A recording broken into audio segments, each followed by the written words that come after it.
Liddy is just so cute. The voice becomes clear as the door opens, and at that name coming from Quimby's mouth, I froze.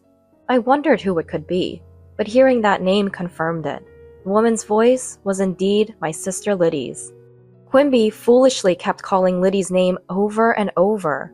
Shivering, I snapped to my senses. I realized I had to capture this scene on video. So, I firmly recorded the evidence on my smartphone and quietly left the spot. After a while, the two of them came out of the bedroom. Seeing me, they turned pale, and I said, "That's right, I sent the video of you two to Gabriel. Anyway, let's discuss what to do next among the four of us soon." At those words, Liddy's face turned even paler. "What? What do you mean?" "Just what it sounds like. I've got the video as evidence." "What have you done?" As I held up my smartphone, my sister became utterly frantic, and then she lunged at me. "My name is Linny, a 45-year-old housewife. I have twin boys who are in the 6th grade of elementary school. The kids are twins. I've heard that twins run in families, and indeed, I am a twin myself. I have a twin sister named Liddy. Being identical twins, we never really felt like sisters. Rather, we were more like rivals. Even if we weren't twins, it might have been the same, but I grew up always being compared to Liddy. Before long, I harbored a strong complex towards Liddy, and she, in turn, placed utmost importance on surpassing me. Liddy was always the cute and affable child. On the other hand, I was always the shy and reserved one. And because I was also a bit of an introvert, everyone's attention naturally gravitated towards Liddy whenever we met someone new. Even though we were rivals, I deeply adored Liddy. Her ever-smiling face and popularity were something I aspired to. But it seems Liddy didn't feel the same way. We used to play together a lot when we were in elementary school, but I was always stuck with the roles nobody wanted. "Linny is it!" When nobody wanted to be it in a game of tag, I was always the one forced into the role. Even when one of our friends suggested deciding by rock, paper, scissors, Liddy would pressure me, saying, "You want to do it, right, Linny?" Not wanting to be disliked by Liddy or left out, I had no choice but to agree. Liddy's manipulative behavior wasn't just limited to playtime. It was in 6th grade. We were deciding roles for a school play. We were going to perform Snow White, and I, not being much of an actress, hoped to be the narrator. But I caught a cold and had to miss school on the day of role assignments. "Linny wants to be the narrator. I'll tell the teacher for you." Liddy said she'd pass on my wishes, so I trusted her and felt relieved. However, when I returned to school after recovering, I was shocked to find out I had been cast as the lead role. "Why am I the lead?" I asked a friend in disbelief, and then came the unbelievable reply. "Liddy said you wanted to be the lead." "What? I didn't say that." "But it's already been decided." It seems that as we were entering puberty, no one wanted to take on the potentially embarrassing lead role of Snow White. So I, the quiet girl who was absent, was chosen.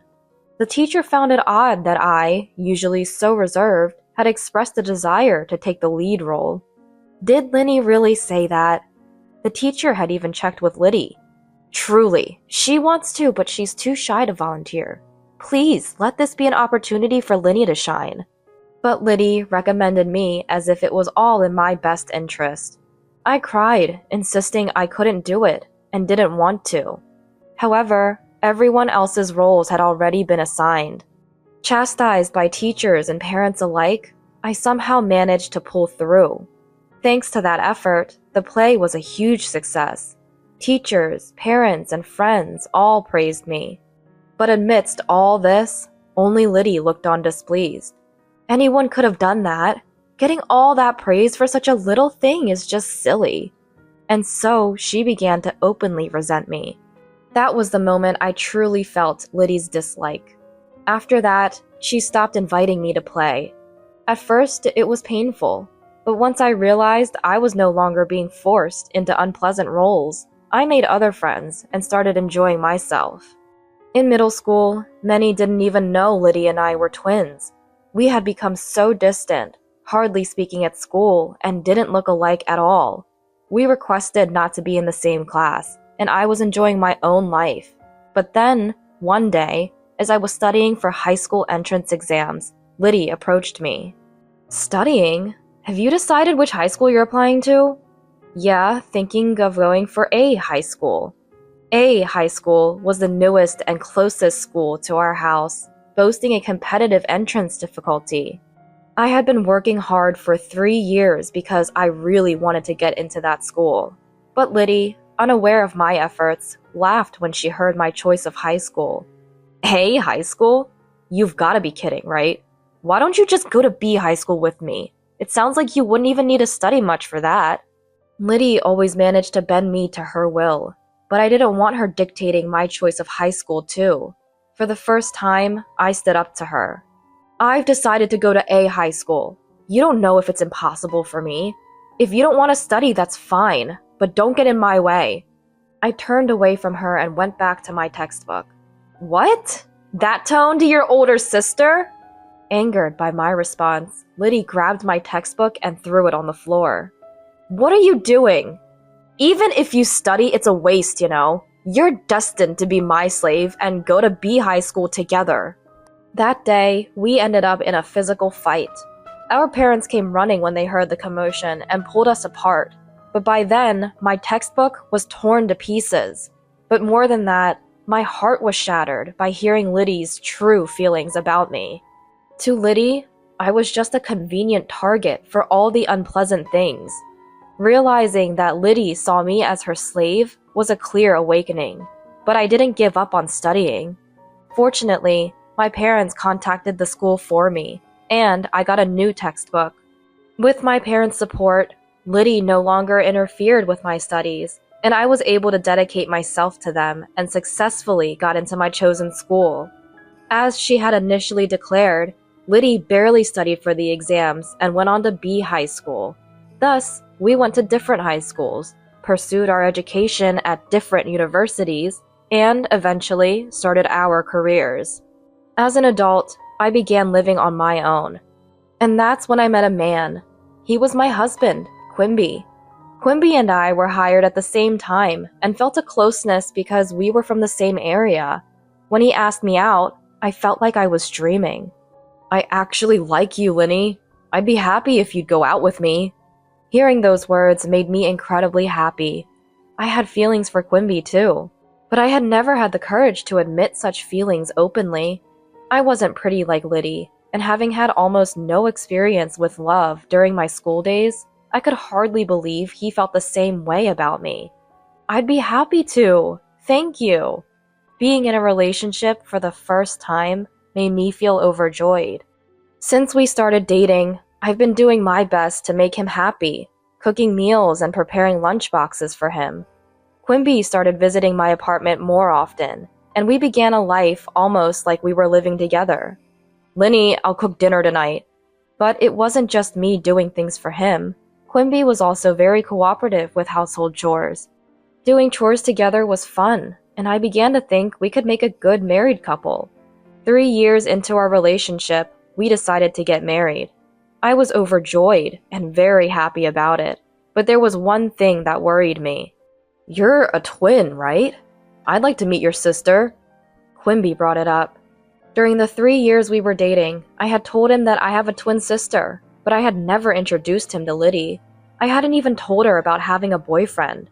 Since that big fight in middle school, there had been a deep rift between us. Yeah, that's right.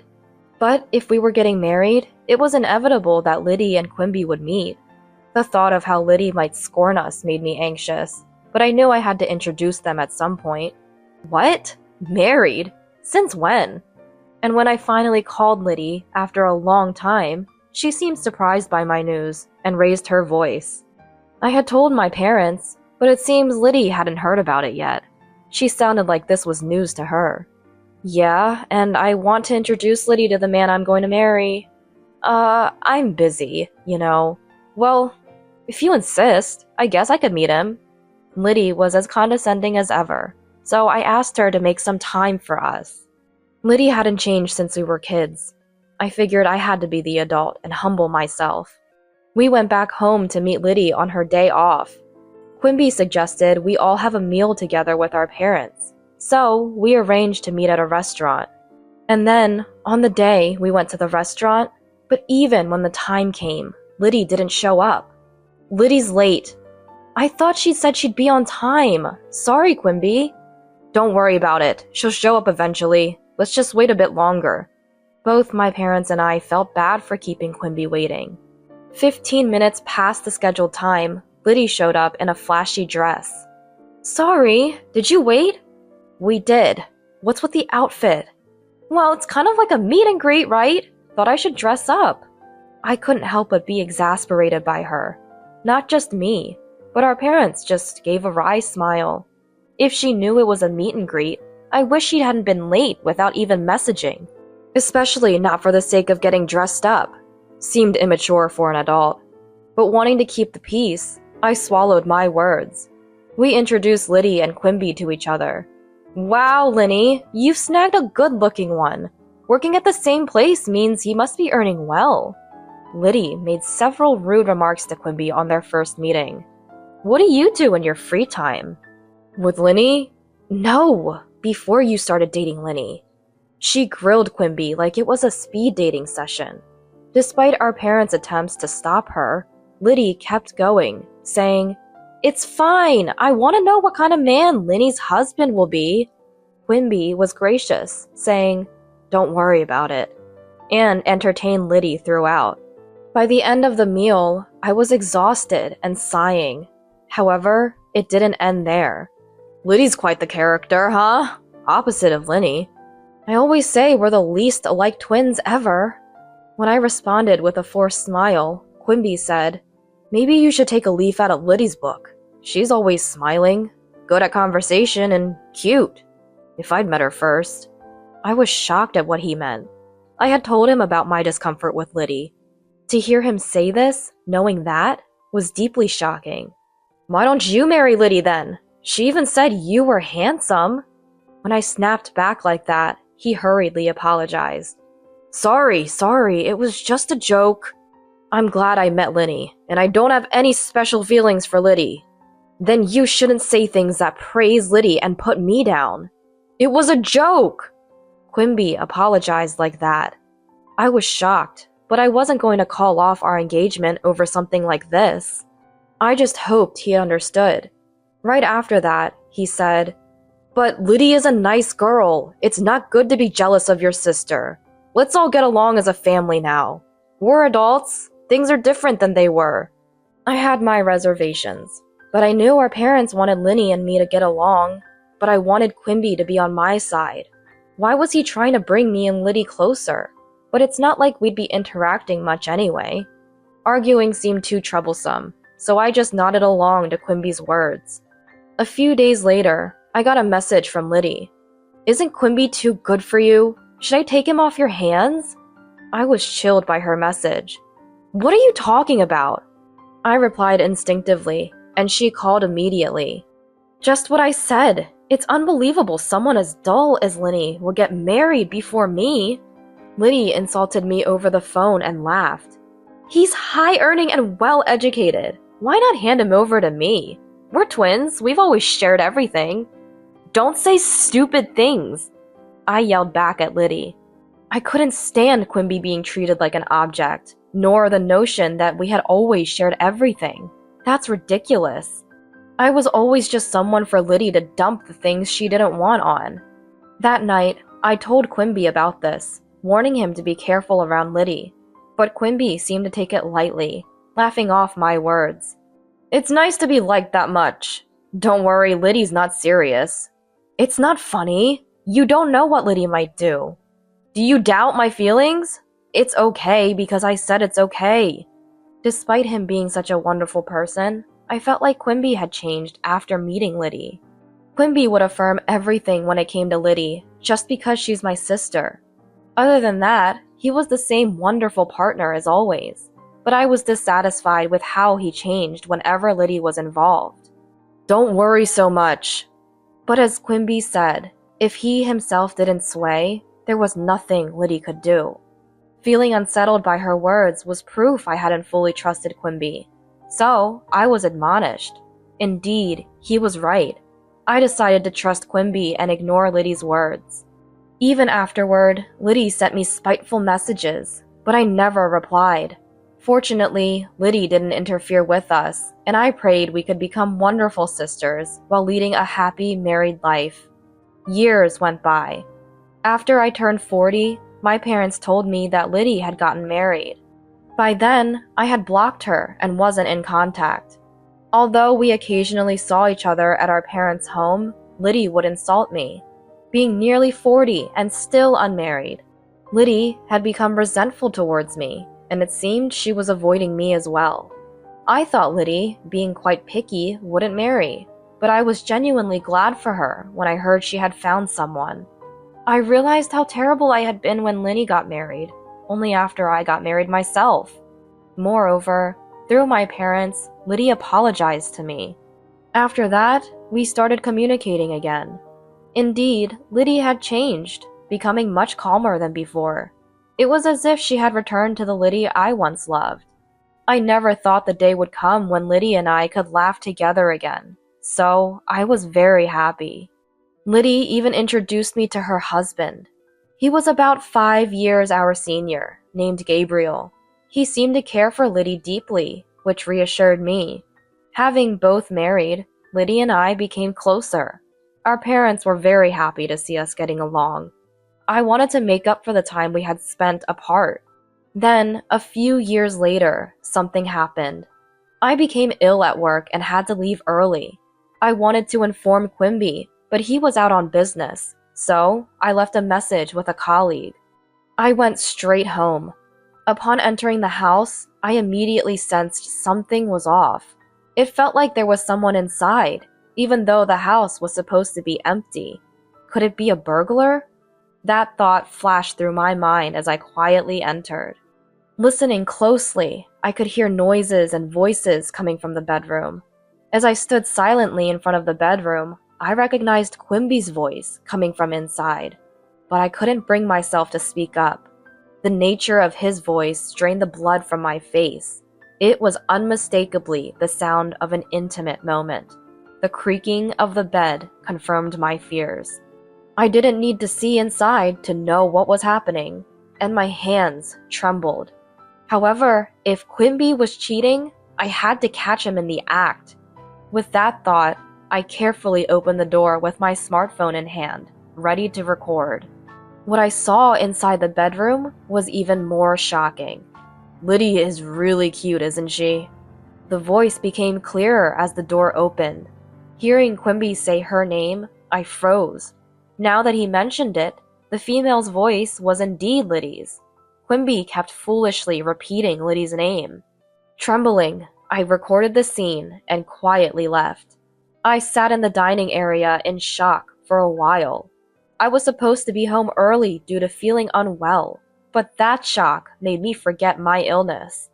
Staring blankly at my phone, I just waited for this nightmare to end. Then, a few minutes later, the bedroom door opened. "I'll head back to work now, so lock up," said a voice.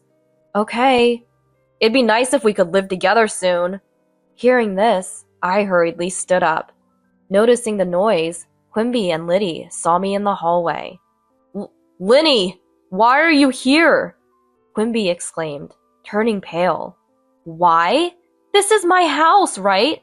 But why is Liddy here? Aren't you both supposed to be at work?" Liddy looked away for a moment, but then smirked defiantly. "Why do you think? You wanted it from my own mouth, didn't you?" "Liddy!" Quimby tried to stop her, but Liddy wouldn't be silenced. "I've always hated how you look down on me. Happiness and Quimby don't suit you. I'll take everything." With that, Liddy declared. I just smiled at her words. "Is that so? Then I'll give you Quimby." Liddy, but don't think you can take my happiness." Liddy seemed annoyed by my retort, glaring at me. To that, I continued, addressing her directly. "Yeah, I sent the video to Gabriel. Let's discuss this as a group of 4 sometime soon." Liddy's face turned pale instantly. "What do you mean?" "Just what I said. If you want Quimby, Gabriel should know about this, shouldn't he?" What have you done? Liddy lunged at me. Liddy, calm down! How can I calm down? Quimby tried to stop her, but Liddy was beyond reason. Just then, the smartphone inside Liddy's bag rang. At that sound, Liddy froze in place. Looks like Gabriel's calling, isn't it? Liddy, pale-faced, hesitantly looked at her bag, but there was no sign of her answering the call. In the silent room, only the sound of the phone echoed. After a while, it stopped ringing, and then my phone rang. See? Since Liddy didn't answer, now he's calling me. Liddy, I'm truly sorry. Please forgive Liddy. Can you somehow cover for her with Gabriel? If not, Liddy will lose everything. Quimby started making statements as if to protect Liddy. Liddy, standing next to him, began to sob bitterly, as if she were the tragic heroine. What Quimby said made sense. Actually, Gabriel is not only Liddy's husband, but also the president of the company where she works. If Gabriel learns about Liddy's infidelity, divorce talks might start, and she might not be able to continue working at his company, especially now, during work hours. There's no room for sympathy, though it seems harsh. She did this knowing full well she could lose everything? I can't possibly cover for her. I said that. That's too harsh. Quimby, as usual, tried to defend Liddy. His words infuriated me, and I glared at Quimby. Worried about her?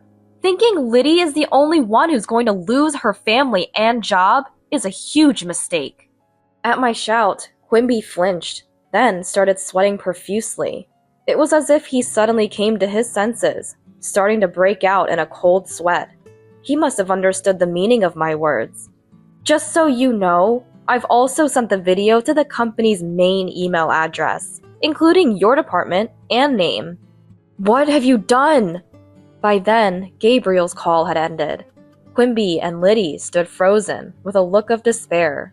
After kicking them out, I called Gabriel. Sorry to disturb you at work. It's about the video, right? Yes. It involves Quimby, doesn't it? Yes. I replied to Gabriel's gentle voice. I'm sorry for asking this of you. He said that. Actually, Gabriel had consulted me because he felt something was off with Liddy. It might have been plausible for the old Liddy, but the current Liddy truly loved Gabriel. I didn't think she would cheat, and I had conveyed as much to Gabriel. But just in case, he had asked me to gather evidence if Liddy did something questionable. That's why I think I was able to film calmly. Please, don't apologize. I'm glad I could capture evidence of Quimby's infidelity. If you hadn't asked me, I probably wouldn't have thought to do so calmly. I told Gabriel. It would be a lie to say I wasn't shocked.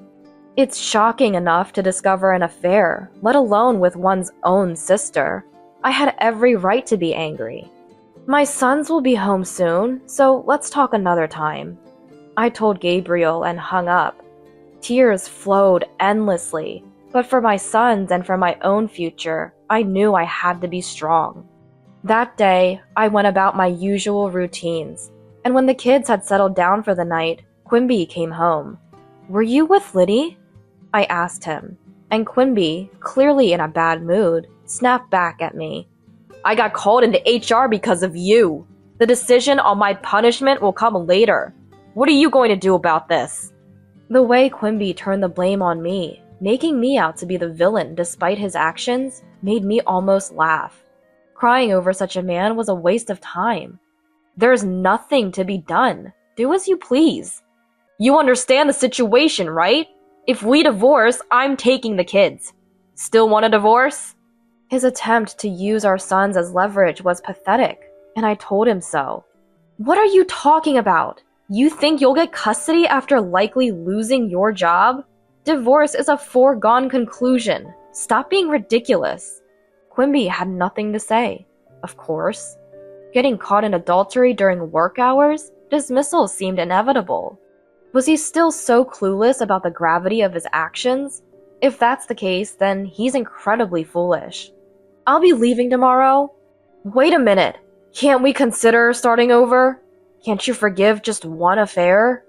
Quimby, now taking a submissive stance, began apologizing to the assertive me. One time? I asked back. According to Gabriel, Liddy's behavior had been odd for several months. Given Gabriel's job involves mostly being out for sales, there's a good chance she might have been returning home like this. Just one?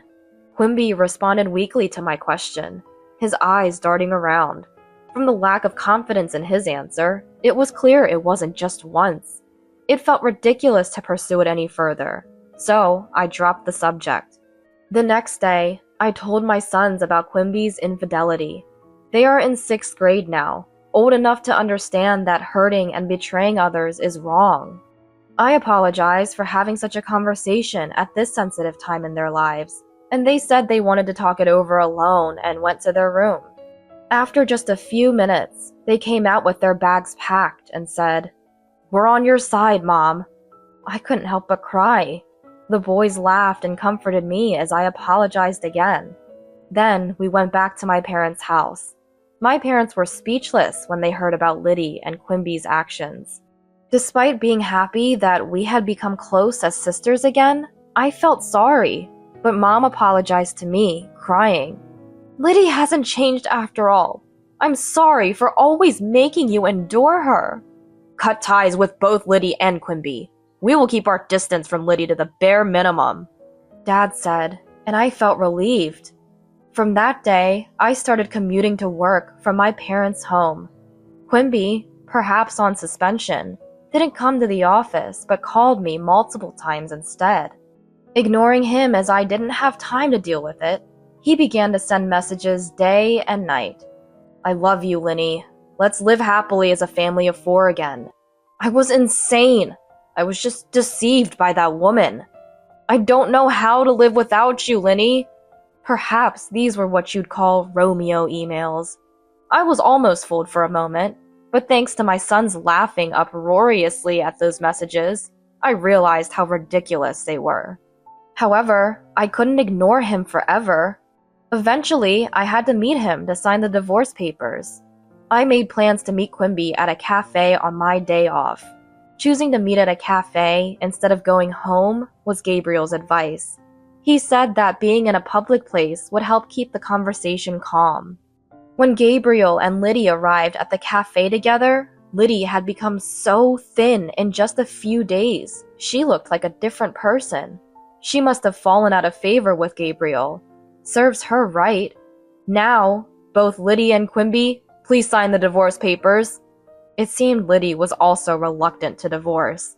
To the two hesitating to sign, Quimby said, "It's a misunderstanding, Gabriel. It's your choice to divorce, but we won't." "Are you still saying that? My sons and I no longer consider you family," I retorted. I addressed Quimby's desperate attempts. Gabriel sighed deeply and said, "You could go to court, but it's clear you'll lose, considering the alimony and legal fees for the divorce trial. Can you afford it?" "Alimony for the divorce trial? Of course. You both betrayed your families. Liddy to me and Linny. Quimby, you'll have to pay us a proper settlement in the divorce trial." Liddy started trembling silently. Her silence and weight loss now made sense. "What am I supposed to do? I might be fired. How can I pay?" Quimby began to argue, pale-faced. "You did this to yourself. Besides, you owe child support for both kids. Right, Liddy?" At my words, Liddy flinched. "You wanted to live together, right? You're welcome to have the house." Ha! I laughed loudly. "And don't forget the mortgage payments!" Quimby was taken aback, probably having forgotten about the mortgage. Both sat sweating, pale, and silent in front of the divorce papers.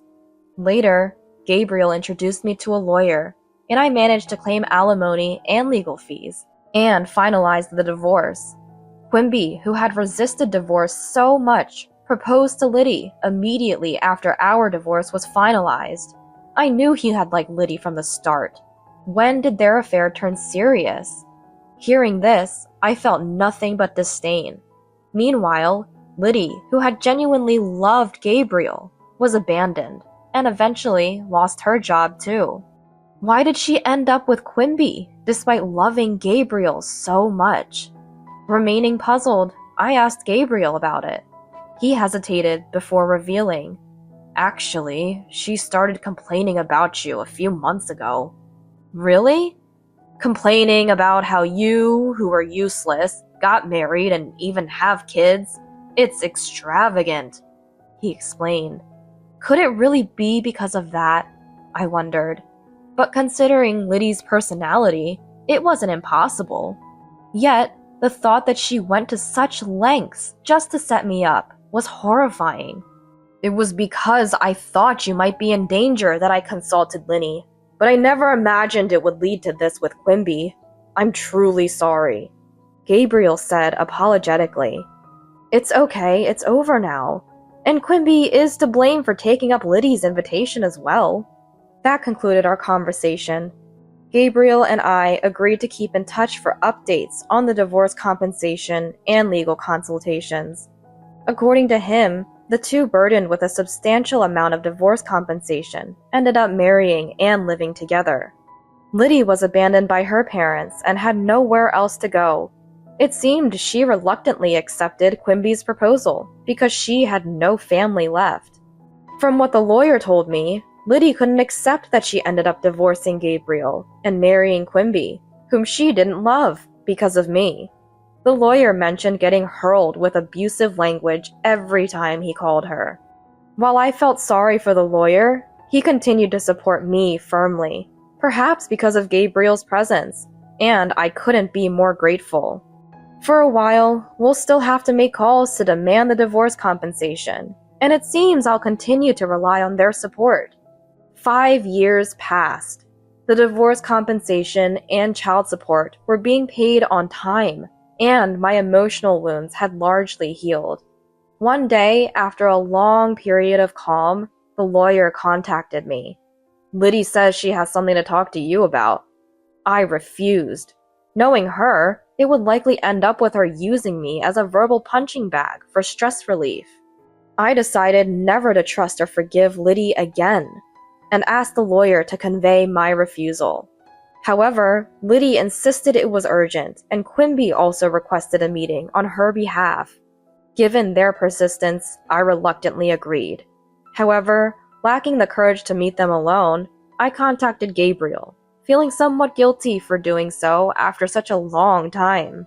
He gladly agreed to accompany me, and so I met with them after a long while. Quimby and Liddy were sitting at the cafe with a solemn demeanor. When Liddy saw my face, she looked slightly relieved. "What's this about? Why did you call me here?" I asked, and Liddy said, "Actually, I've developed renal failure and need to undergo dialysis." I was taken aback. "It's your fault! No, both of your faults, that Liddy ended up like this. She couldn't sleep without drinking alcohol, and yet because of the divorce settlement payments, she had to work. Your actions have destroyed her health." Quimby angrily blamed us, but I thought it was their own doing. Gabriel seemed to agree, as he sighed and looked exasperated. "So what? I'm not reducing or refunding the divorce settlement. Be thankful I agreed to installments." I stood firm, and Liddy, crying, lowered her head. "I'll pay the divorce settlement. Please, I'm begging you. Give me a kidney." "What?" I exclaimed loudly at her outrageous request. "What are you talking about? There's no way I give it to you." When I refused, Quimby said, "You were born with a twin with Liddy for this reason. You have a duty to help her." "What are you talking about? Who has been pushing all the unpleasant things onto me? Did Liddy ever help me once in such situations?" "Don't talk about trivial matters. Liddy's life is at stake here," Quimby angrily retorted. Liddy began to cry and plead, apologizing. Quimby insulted me as heartless, pressuring me for the transplant as if threatening. At that moment, feeling as though I was being blamed, Gabriel spoke up. "If she needs dialysis, then undergo dialysis. Do you understand how tough dialysis is? And do you understand how difficult a transplant is? Why should she risk her life for Liddy? Their words left them speechless. I felt relieved with Gabriel's support and caught my breath. Moreover, Liddy, you've repeatedly called Linny useless. Isn't it too convenient to ask for help only when you're in trouble? But that's... Liddy, you've destroyed Linny's happy life. Linny has no obligation to save your life. Liddy broke down crying, and Quimby was at a loss for words. Both of them must have thought that I would surely give them a kidney. If I had been alone, I might have been persuaded. Once again, Gabriel saved me. Take care then. Oh, and don't forget the transfer for this month's payment. With that, I got up and left.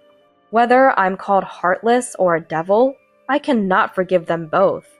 I don't know what kind of life they will lead from now on, but I hope they never forget what they did and reflect on it. It seems Quimby and Liddy were both working part-time to make ends meet, but now that Liddy can no longer work properly, their financial situation is dire. But that's their karma. Everything is the result of their actions. Their atonement won't end until they've paid the compensation ordered in the divorce settlement. I continue to live happily with my parents and sons.